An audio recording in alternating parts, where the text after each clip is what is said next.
Muy buenas tardes, amigos y amigas de Sociable. Porque hablando se entiende la gente, hoy nos encontramos con una persona a quien le tenemos un especial aprecio y admiración. Se trata del economista Eli Feinsack. Don Eli es, como decía, economista, es máster en administración, fue viceministro de Obras Públicas y Transportes, también expresidente del Consejo de Transporte, del Consejo Técnico de Aviación Civil, presidió COSESNA, que es el Consejo Centroamericano de Servicios de Navegación Aérea. También fue miembro de la Junta Directiva de la ARECEP y de la Asociación Nacional de Fomento Económico y fue fundador y además preside el Partido Liberal Progresista. Bienvenido, don Eli. Muchísimas gracias por aceptar nuestra invitación. Muchas gracias, don Javier. Don Javier, es un placer estar por acá. Muchas gracias.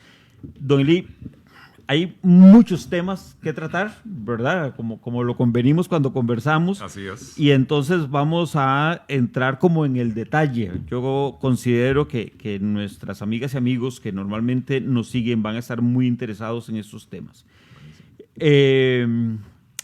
Vamos a hablar inicialmente de reforma fiscal, vamos a hablar o lo que formalmente se llama la Ley de Fortalecimiento de las Finanzas Públicas. En julio entró a regir la reforma fiscal y el gobierno pues está muy contento con la recaudación que ha tenido durante estos meses, inclusive hacen conferencias de prensa y dicen rompimos récords y demás, ¿verdad? ¿Cómo valora usted esos números? ¿Cómo valora realmente que un gobierno esté tan contento de meterle la mano al bolsillo a los costarricenses? Bueno, es la naturaleza de los gobiernos y sobre todo los de persuasión socialdemócrata, socialista, etcétera, ¿verdad? Que creen que todos los problemas se resuelven metiéndonos la mano al bolsillo. La realidad es que, el país sí se había metido en una situación fiscal bastante comprometida y si analizamos las causas y nos vamos al 2008-2009, cuando se lanzó el Plan Escudo, se dio un incremento del gasto público muy significativo, que no solo fue un incremento por una única vez, sino que se convirtió en gasto recurrente.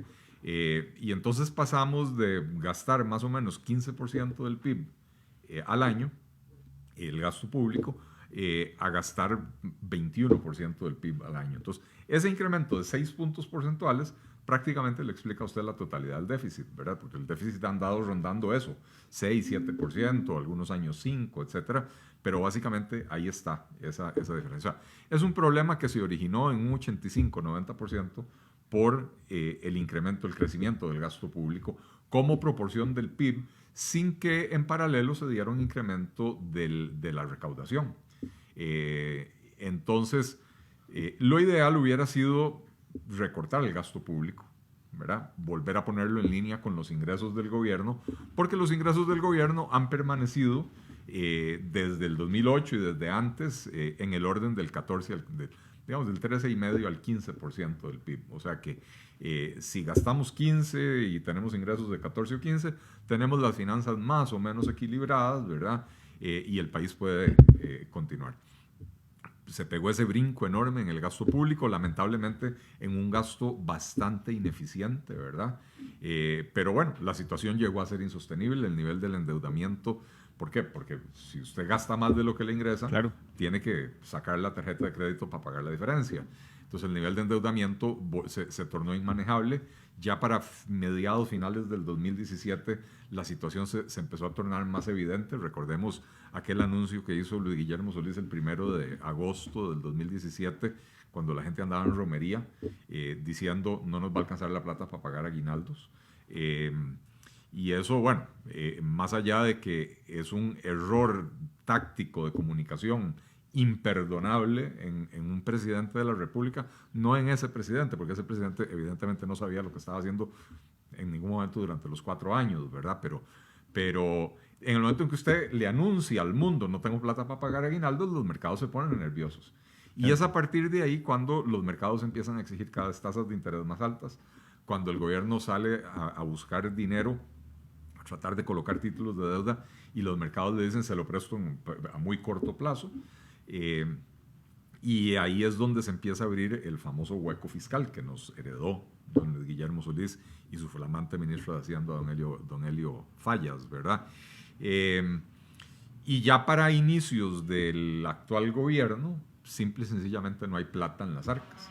El gobierno de Luis Guillermo Solís en los últimos meses se endeudó esos 900.000 millones, la mayoría a plazos menores a 5 meses. Y entonces cuando entra el nuevo gobierno, ya toda esa deuda ha vencido y ya se han gastado la plata que había en el presupuesto del 2018 para pago de deuda, y sin embargo todavía quedan 7 meses para donde todavía había vencimientos importantes. Entonces ahí es donde incurre el Ministerio de Hacienda, doña Rocío Aguilar, en el error de haber pagado deudas sin autorización que le terminó costando el puesto a doña Rocío. Si usted me pregunta, a mi juicio, ella hizo lo correcto. Sí, no había otra forma de verlo, no había otra forma de hacer. Así es. Bueno, tengo entendido que sí había formas de proceder, de por lo menos notificarle a la Asamblea Legislativa. Quizás. Quizás por un tema de forma, no de fondo. En el fondo actuó correctamente, claro. Definitivamente, ¿verdad? Y yo no soy abogado, entonces tampoco hablo mucho de ese tema, pero sí he consultado y me han dicho, sí, había cosas que ella podía haber hecho que le hubieran salvado el pellejo, pero que actuó correctamente, yo estoy seguro que lo hizo. Pagó la deuda, en vez de someter al país a una situación de Perdón, impago, pero en todo caso, y ahora que tocamos el tema de doña Rocío, que me parece una mujer sumamente valiente, inteligente y además muy empoderada, y quizás por eso hoy no tenemos, digamos, una crisis mayor. Así es. Pero yo creo que falló de alguna manera el Consejo de Gobierno. Usted como presidente se sienta con sus ministros, la ministra de Hacienda está con sus colegas, el ministro de Justicia, la ministra de Justicia, que son abogados, tienen acceso a la Procuraduría General de la República. Obviamente hay una crisis de por medio que lleva a que la ministra le diga al presidente, algo tenemos que hacer. Entonces, corresponsables son todos en el Consejo de Gobierno. Totalmente de acuerdo, no se lo disputo. A lo que yo quería llegar, yo como economista, es caímos en una situación bastante delicada, claro, donde había que tomar decisiones de urgencia. Y la decisión de urgencia fue aprobar la reforma fiscal, lo que había disponible. Esta reforma fiscal básicamente tiene 2 partes, o sea, en realidad tiene 4 títulos, pero son 2 partes. Una es subir ingresos, o sea, subir impuestos, y la otra es ponerle ponerle coto al gasto. No hay recorte del gasto, pero se le pone un límite al crecimiento. La primera parte era muy fácil. ¿Por qué digo yo que era muy fácil? Porque ha habido en los últimos 25 años 4 o 5 intentos de reforma fiscal, y todo lo que había que hacer, que básicamente lo que hicieron fue copiar de esas opciones. Eso ya estaba listo y preparado para subir los impuestos, ¿verdad? La otra parte, que es la de los límites al gasto, hay que decir que eso es cosecha enteramente de Rocío Aguilar, o de Rocío Aguilar y del pacto que firmaron don Carlos Alvarado y don Rodolfo Pisa, porque tenemos dos títulos: el título de empleo público, que eso es 100% producto de Rocío Aguilar, y el título de la regla fiscal, que esa fue una insistencia de Rodolfo Pisa, ¿verdad? Y entonces, por primera vez, por lo menos en el último cuarto de siglo, por primera vez en Costa Rica, cuando se habló de una reforma fiscal, se habló de una verdadera reforma fiscal en el sentido, ojo, es una reforma fiscal mala, pero es una reforma fiscal verdadera en el sentido de que la fórmula fiscal, la ecuación fiscal, es como una tijera que tiene 2 hojas y necesita que las 2 hojas estén afiladas para funcionar. Y entonces se atacó el lado de los ingresos y se atacó el lado del gasto. En todos los 4 o 5 intentos anteriores de supuesta reforma fiscal, que no eran más que paquetes tributarios, lo único que se intentó hacer fue subir los impuestos. Claro, en eso, dentro de esa reforma fiscal, fundamentalmente, y lo escuché, me parece, dicho por usted, tenemos 4 impuestos que recaudan aproximadamente el 88% del total de los recursos del Estado. Así es. Y ya eso es cosecha mía, me parece que obviamente el mayor peso de ese 88% lo tiene el IVA. El IVA, y en segundo lugar renta. Ajá. Ambos impuestos, y le pregunto porque yo no soy economista, como planteaba usted ahora, ¿verdad?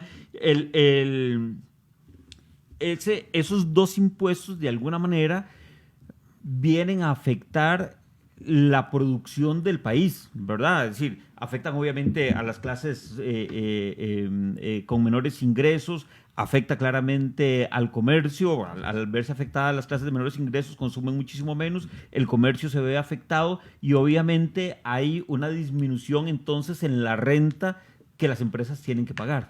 Entonces, por eso decía yo que es una reforma fiscal a mi gusto mal diseñada. Porque precisamente, no, o sea, a ver, usted habló de la gente de menores ingresos afectados directamente por el IVA, ¿verdad? Sí, que es un impuesto indirecto que afecta en mayor medida o proporcionalmente más a la gente de menores ingresos. Pero también las reformas que se hicieron en renta y sobre todo en los temas de renta de capital tiene un impacto muy importante sobre la gente que invierte en el país, los inversionistas no solo financieros, la inversión productiva también. Y entonces usted tiene una reforma fiscal que simultáneamente le tiende a reducir el consumo, porque básicamente el IVA lo podemos ver como un incremento de precios, ¿verdad? Por lo menos en los artículos y bienes que no estaban grabados con venta y ahora sí están grabados con el IVA, ahí se tiene un aumento de precio para efectos del consumidor, ¿verdad? Claro. Pero por el otro lado está castigando la inversión productiva y entonces simultáneamente reduce consumo y reduce inversión y esa es la receta perfecta para provocar una recesión económica, ¿verdad? Y lo hemos estado viviendo en el transcurso del último año, no una recesión técnicamente porque la definición técnica de una recesión es 2 trimestres continuos de crecimiento negativo, ¿verdad? Y lo que hemos tenido es un año o un poco más de crecimiento vegetativo muy, muy pequeño, pero sí positivo, ¿verdad? Pero bueno, estamos pagando los platos rotos no solo de la reforma fiscal, sino de la irresponsabilidad acumulada en los últimos 10 años con este crecimiento tan desmedido del gasto público. Don Eli, algunos analistas, sindicalistas, profesionales, liberales, plantean que la reforma fiscal fue aprobada a golpe de tambor y que tiene muchos errores. Usted nos decía hace un momento que inclusive para su gusto está mal diseñada.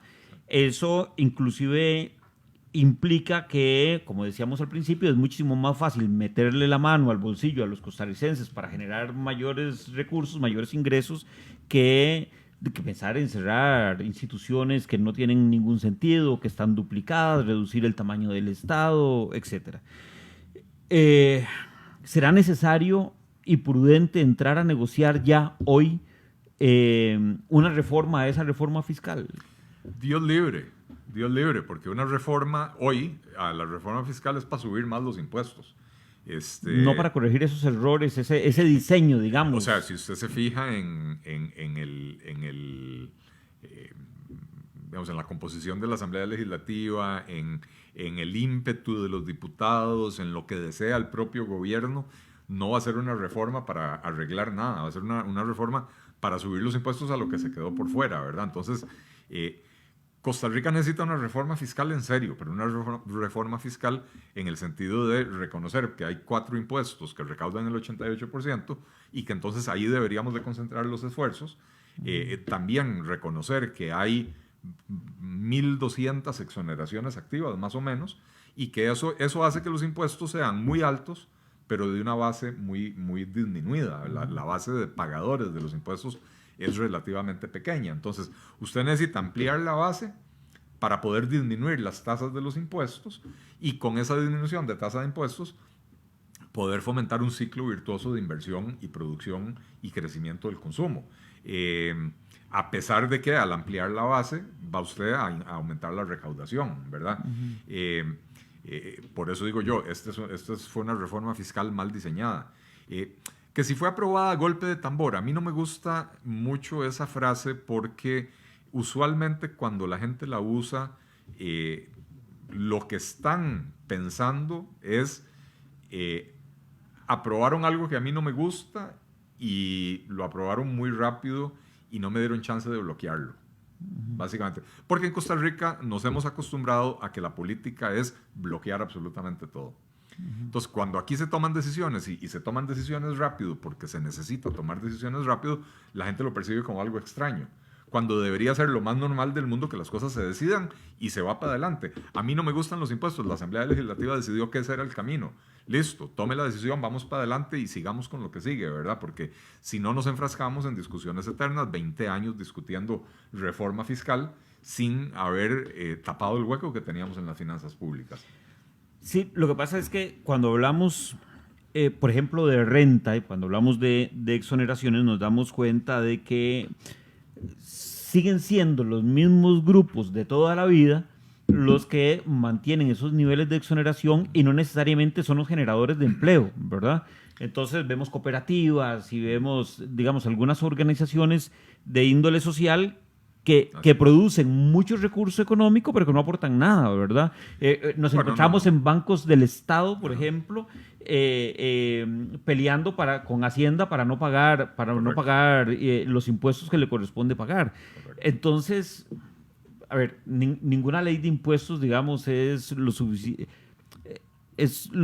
suficientemente equitativa, ¿verdad? En ningún país, yo creo. Pero creo que se nos fue la mano en esta reforma fiscal. No, ¿Lo considera usted así? Definitivamente se grabó a quien no se debía grabar. Y básicamente el problema de la reforma fiscal es que lo que se hizo fue subirle los impuestos a quienes ya pagaban los impuestos, en vez de reconocer que lo que tenemos un montón de gente que no paga impuestos. Los grandes contribuyentes que han sido mal, se me fue ahora la palabra, en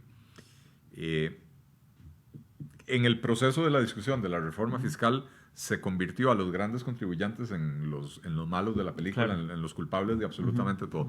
Son 450 empresas, entre las cuales debe haber, contados con los dedos de una mano, unos cuantos evasores, ¿verdad? Pero son 450 empresas que aportan 2/3 partes de todo lo que se recauda en el país. Y el país tiene un parque empresarial de 120,000 empresas. Entonces usted tiene 450 empresas que aportan 2/3 partes y 120,000 empresas, o 119,500, que aportan la otra tercera parte, ¿verdad?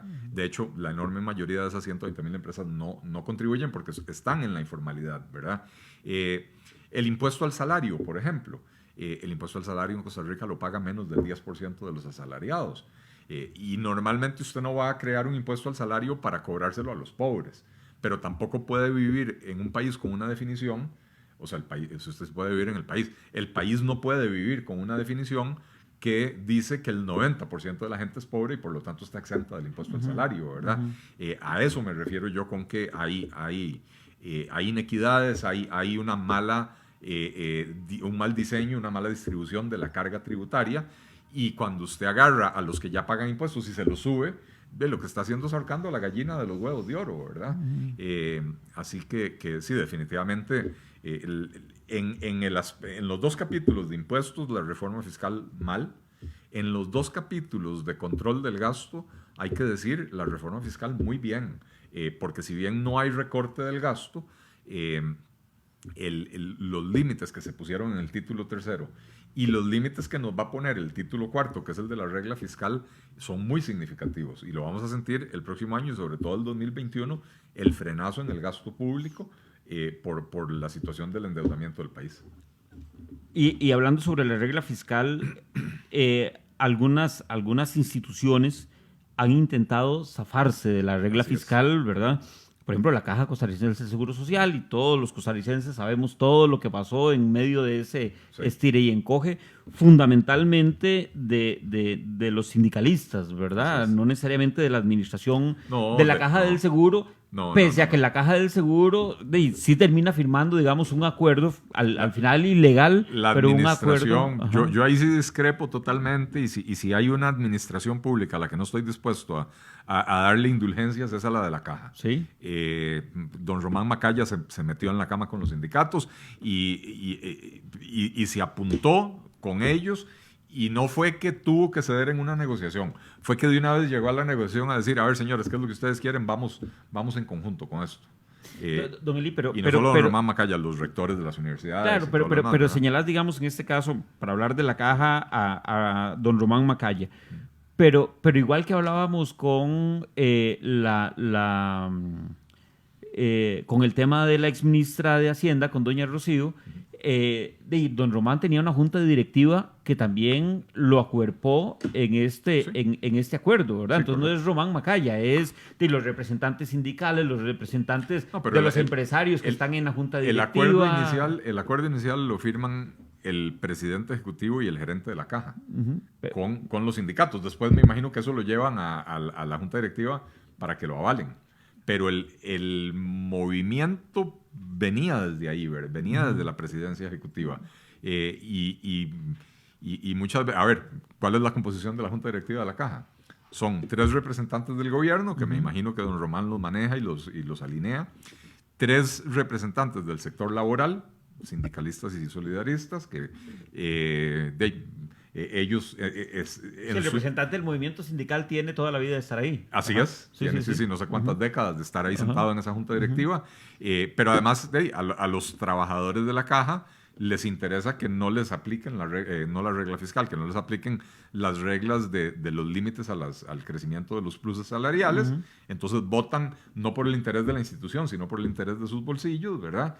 Y hay 3 representantes del sector privado. Sector privado que vimos que en los últimos meses estuvo bastante, digamos, en problemas propios, no solo por la situación económica, sino por diferencias enormes en la dirigencia del sector empresarial, ¿verdad?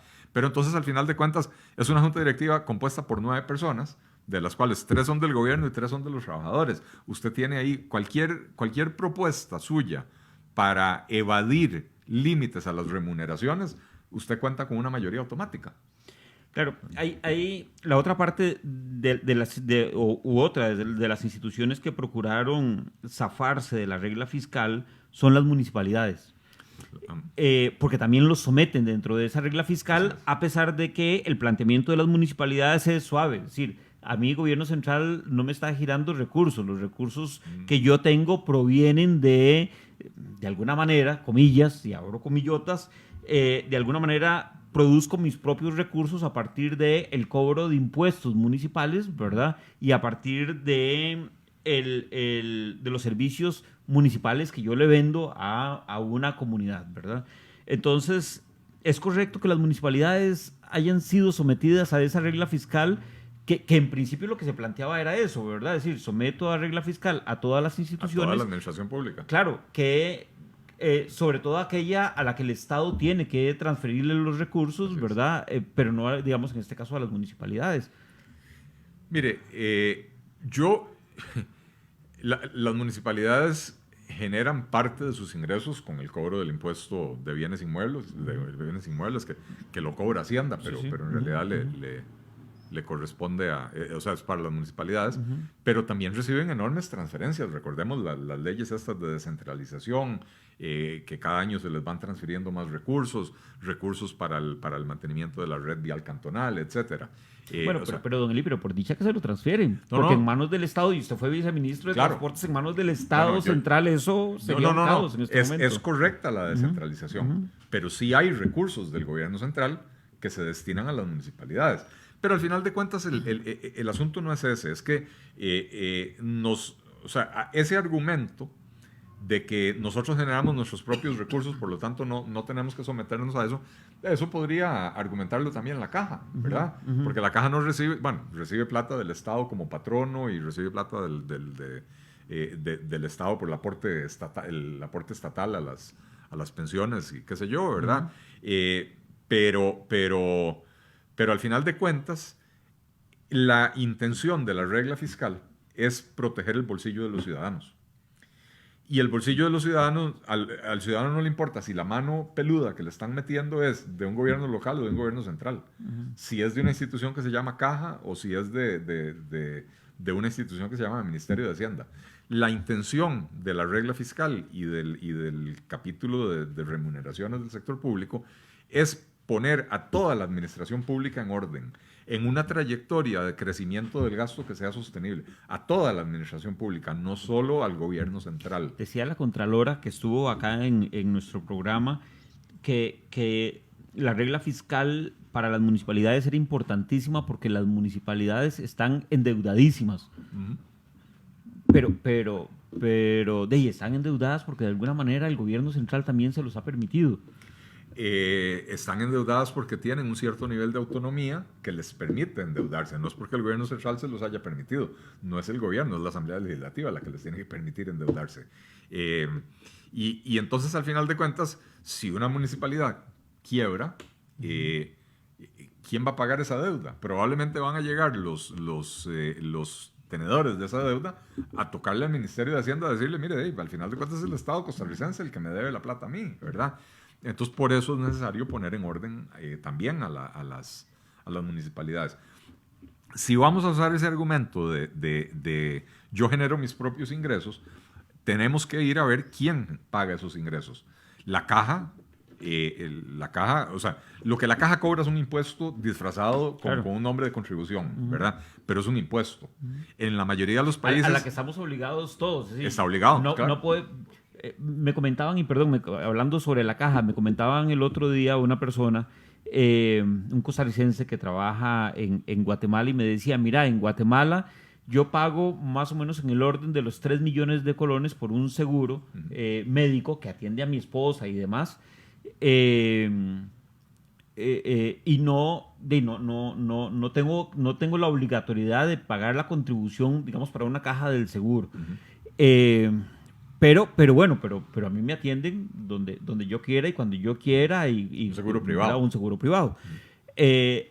Y entonces se planteaba la posibilidad de que nosotros en Costa Rica deberíamos de tener un mix, ¿no? Sí. Que a mí no me obliguen, y vuelvo al punto que usted refería ahora, que a mí no me obliguen a pagar el 100% a la caja, sino que, bueno, si lo que necesitan es una contribución solidaria, bueno, entonces no me cobres el 10%, exacto, cobrame un 2% y permíteme que con el otro 8% yo pueda ir exacto, a acudir donde yo quiera. Así es, así debería ser. Pero bueno.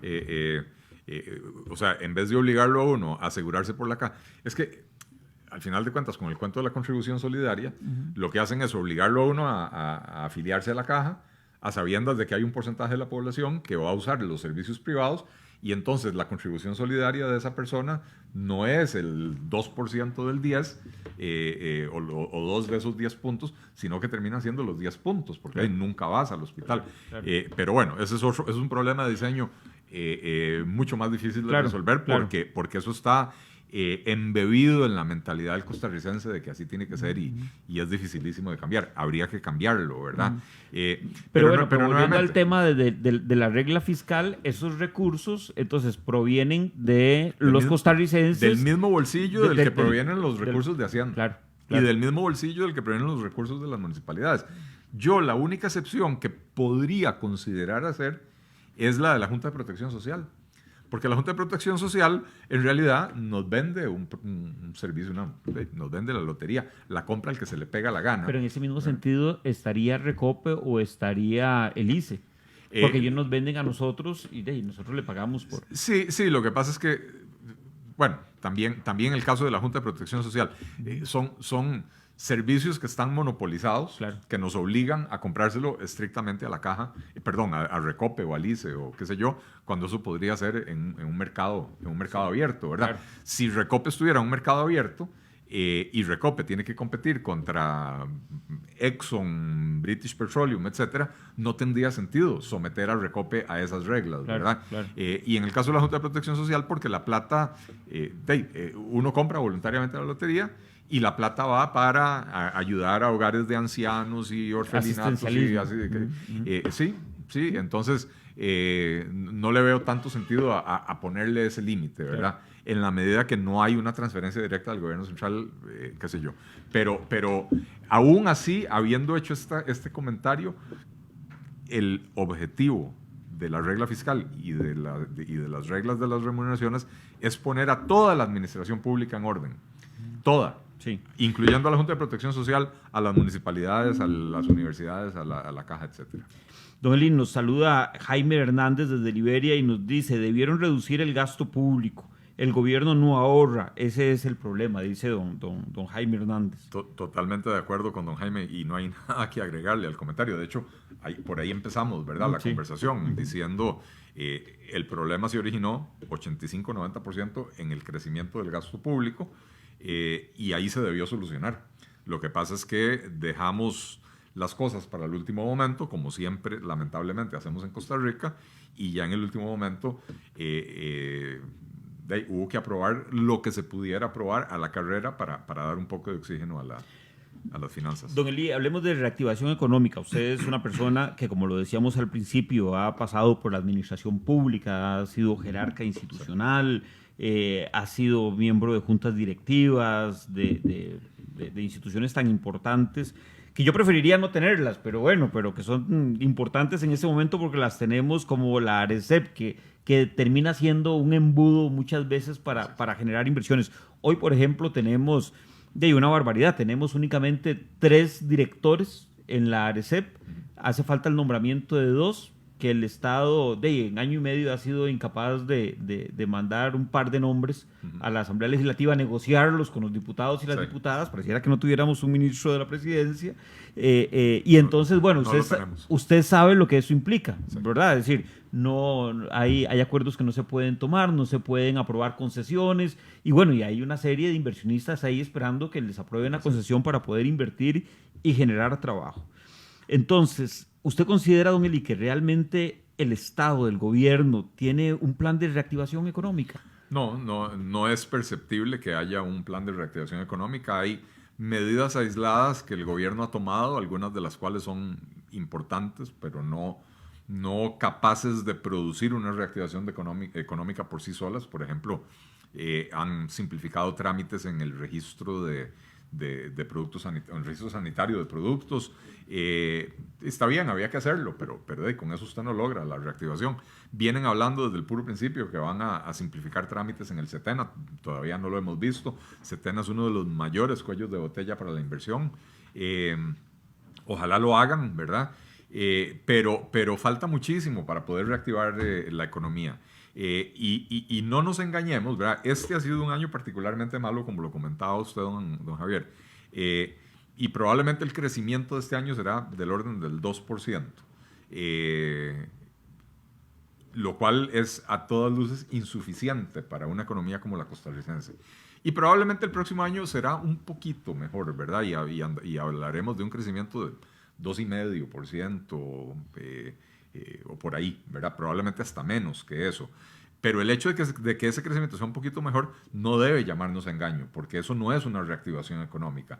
Eso es volver al nivel que teníamos antes de haber entrado en esta crisis, que ya era un nivel insuficiente. Costa Rica creció desde la última crisis, que fue la de 1980, desde después de esa crisis hasta el 2008, a un promedio más o menos del 4,5% anual, que es un ritmo de crecimiento razonable. Y sin embargo, no logramos reducir la pobreza al 20%, ¿verdad? Y mantuvimos o sostuvimos otro montón de problemas sin lograr verdaderamente resolverlos. Del 2009 para acá, el crecimiento ya no fue del 4,5%, sino que ya estamos hablando de un promedio del 3,5%, que alcanza aún menos. Si no alcanzaba el 4,5%, 3,5% no alcanzaba. Ahora, en los últimos 2 años, con crecimiento del orden del 2,5%, el desempleo se nos disparó. La pobreza sigue estancada, ahora tenemos más desempleo.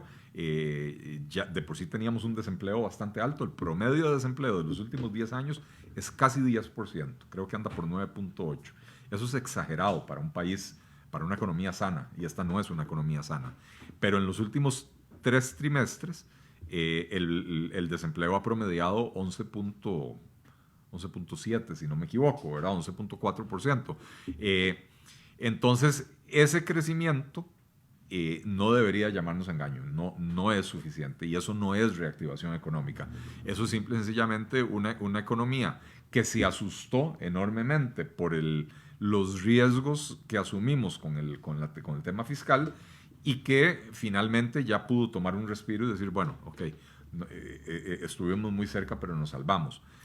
Por lo menos no entramos en impagos. No entramos en impagos. ¿Verdad? Que eso ya era bastante, exacto, poder lograr exacto. eso. Ajá. A eso me refiero cuando nos salvamos, ¿verdad? Y entonces, pero la confianza no se ha recuperado y entonces no están fluyendo las inversiones, menos ahora con estos temas de renta de capital y los dobles cobros que estamos descubriendo que venían ahí en esa reforma fiscal, ¿verdad?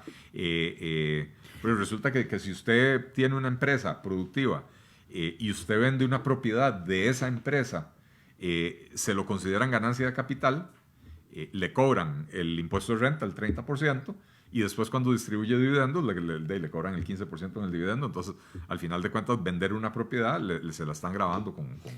Y es que no hay seguridad, decíamos ahora, para el inversionista, y entonces cómo se genera, digamos, esa reactivación económica. Hace unas semanas atrás el periódico El Financiero otorgaba un premio al empresario del año a una persona y a un empresario, y este empresario, cuando daba las gracias, decía, bueno, que el grupo al que él pertenece tenía inversiones en diferentes países de Latinoamérica y tenía más de 20,000 empleados con esas inversiones y demás. Y entonces, cuando yo estaba ahí, porque me invitaron, cuando yo estaba ahí, yo decía, bueno, pero ¿y por qué esos empresarios costarricenses salen a invertir a otros países y a generar más de 20,000 empleos y demás, y somos incapaces de hacerlo acá en Costa Rica? ¿Qué le hace falta al empresariado costarricense para quedarse acá? Vea, el empresario costarricense durante muchísimas décadas fue un empresario, podríamos decir, bastante nacionalista, poco expansionista, ¿verdad? Usted se pone a ver las empresas que hay aquí en Costa Rica y hay un montón de empresas de capital salvadoreño, de capital guatemalteco, de capital hondureño, porque los empresarios de estos países son muy agresivos. Y son muy agresivos en buena medida porque sus propias economías son mediocres en algún sentido y necesitan salir para crecer. El empresario costarricense se quedaba satisfecho con el mercado local. Entonces, durante muchísimos años, usted prácticamente no veía inversiones costarricenses en el extranjero.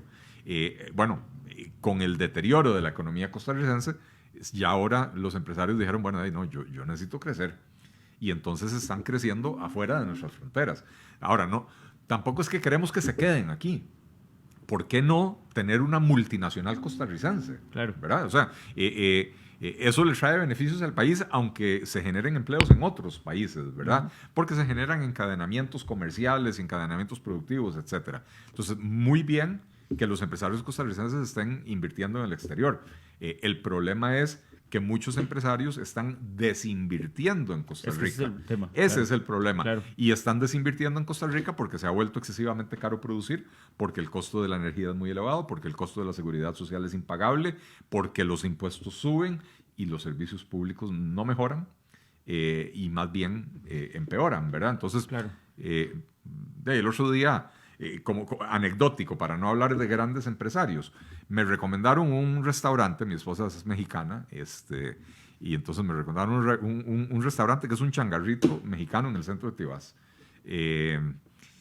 Muy bueno, como no pagan la publicidad, no vamos a mencionar el nombre, decilo. Aquí no hay publicidad, entonces nosotros nos damos el lujo de poder hacer esas cosas. Pico de Gallo se llama el lugar. Okay. Y nos fuimos un domingo, mi esposa y yo, a almorzar ahí.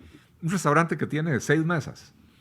Y llegamos y en la puerta de entrada, sentado en un sillón alto, una silla alta de estas, así como tipo de bar, sentado un guarda de seguridad con una escopeta, con un calibre grueso. Yo no sé nada de armas, entonces no lo sé identificar. Una escopeta 12, probablemente. Sí.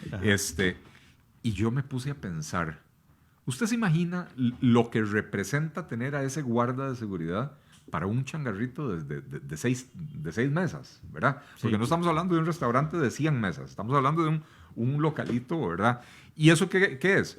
Una empresa que paga impuestos con los cuales deberían de brindarle la seguridad y no le brindan la suficiente seguridad y entonces tiene que pagar doble porque se tiene que costear la seguridad privada, además de las cortinas metálicas y todo lo demás que tenía. Don Eli, nos está ganando el tiempo. Yo creo que vamos a tener que hacer por lo menos un par de programas más. Sí. Dice Jennifer Vargas, que nos saluda y dice, la situación ha sido una situación asfixiante, pagamos platos rotos de malas gestiones de gobiernos anteriores y continuidad de este. Es una inseguridad para las pymes, es un plazo, el plazo es tan incierto, pero nos están desangrando por todo lado.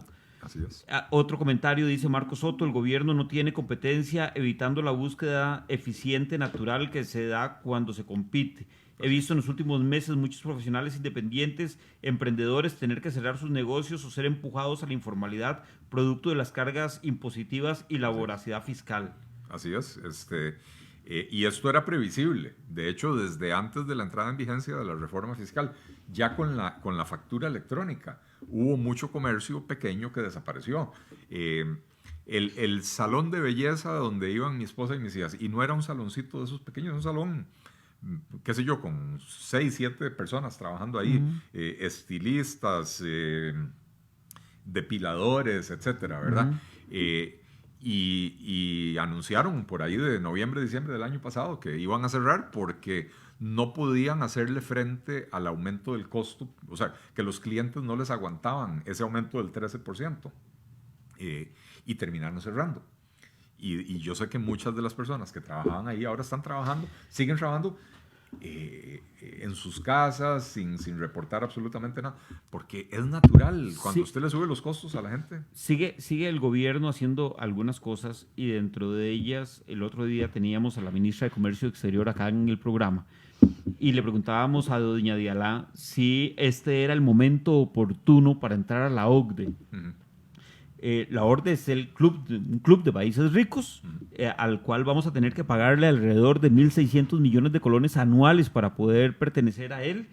Y entonces uno se pregunta, ¿este es el momento económico? Estratégicamente reitero, es el momento para entrar a un club de países ricos. Eso es como que una familia no tenga que comer, pero se vaya a comprar un club, una acción en un club privado, simplemente para que me vean que estoy ahí, ¿verdad?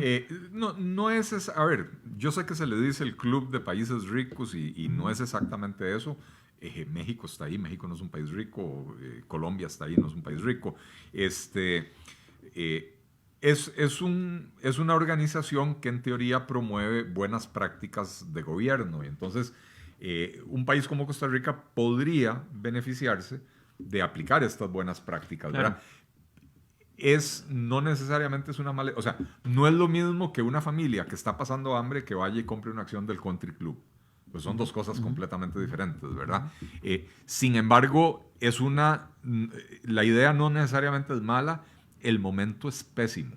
Okay. Y no es por los 1.600 millones de colones. Pero no atacamos la idea, lo que atacamos es el momento.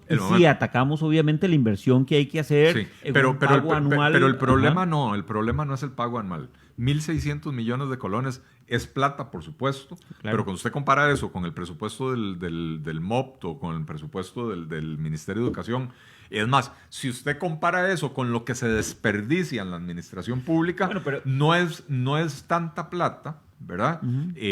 Y si eso nos permitiera mejorar la eficiencia en el gasto público en mucho más de 1.600 millones de colones, sería un beneficio enorme para el país. Pero si agarramos esos 1.600 millones de colones y los convertimos en no sé, y probablemente me dirá usted, sí, claro, pero eso es asistencialismo puro que no va a producir nada, pero bueno, pero podrían ser muchas pensiones del régimen no contributivo que ayudaría a las personas a... Sí.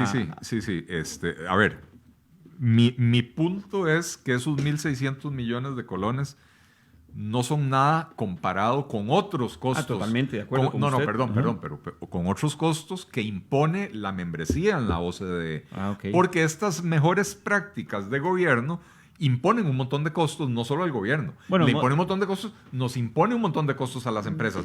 Todo esto de registro de accionistas, registro de beneficiarios, etcétera, todo esto viene de la OCDE y para las empresas y para las personas impone costos altísimos, costos de transacción. Y aunque a usted no le guste, la frase de a golpe de tambor, Y la Asamblea Legislativa ha venido aprobando una serie de leyes a golpe de tambor porque tenemos una meta para ingresar a la OCDE y la preocupación tan grande es porque no sabemos una vez más, si esas leyes van con errores, ¿verdad? O mal diseñadas como ocurrió con la reforma fiscal. A ver, una vez más, yo no voy a criticar a la Asamblea Legislativa por tomar decisiones.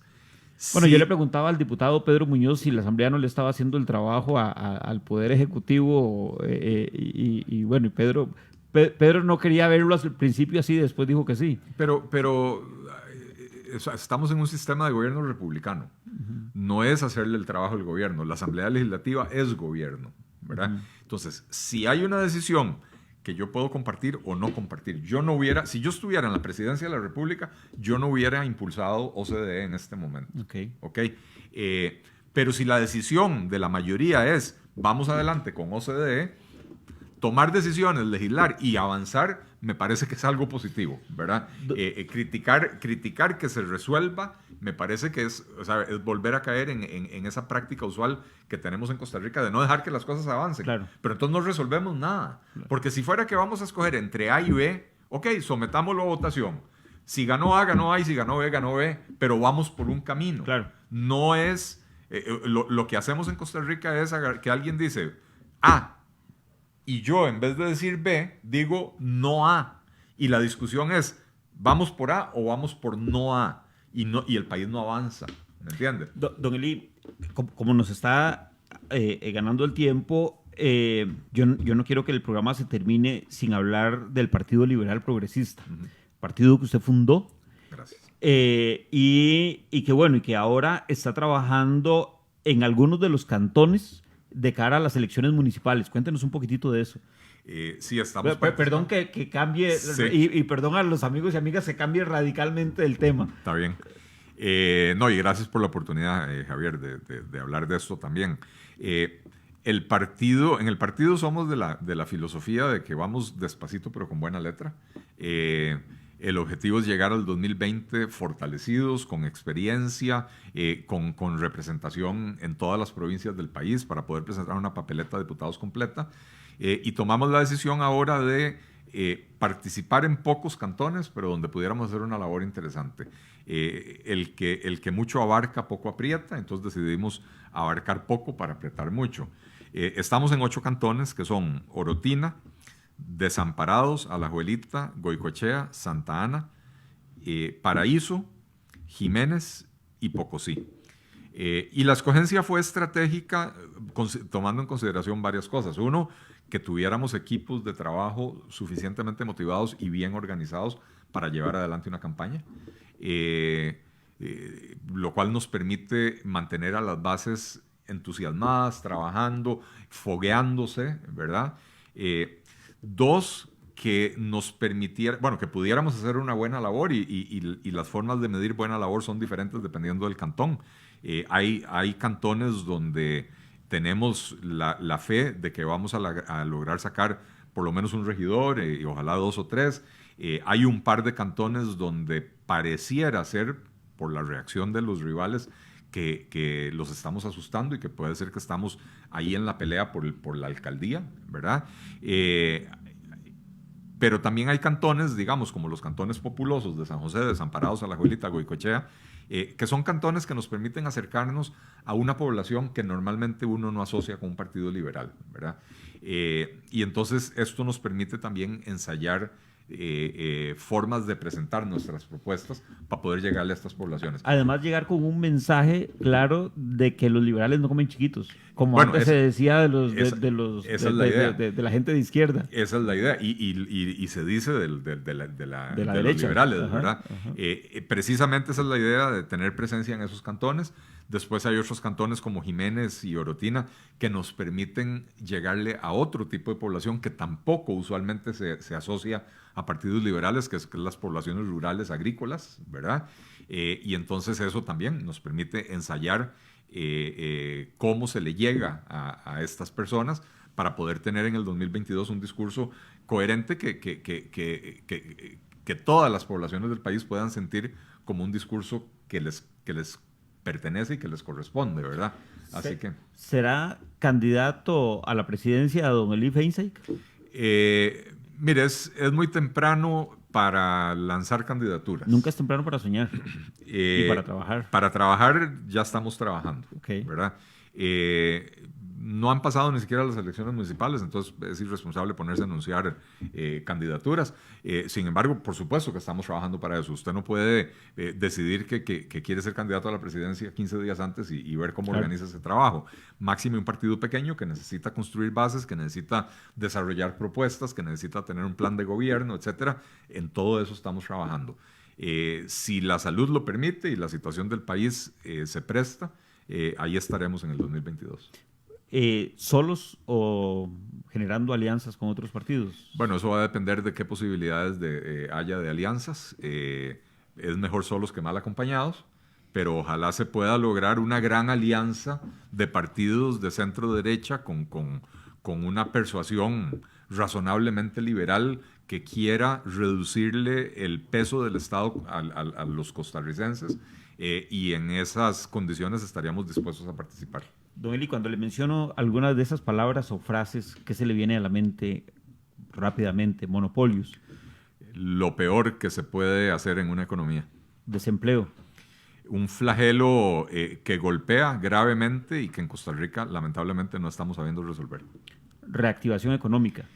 Lo que más necesita este país en este momento, lamentablemente ausente en las propuestas del gobierno. Asamblea Legislativa.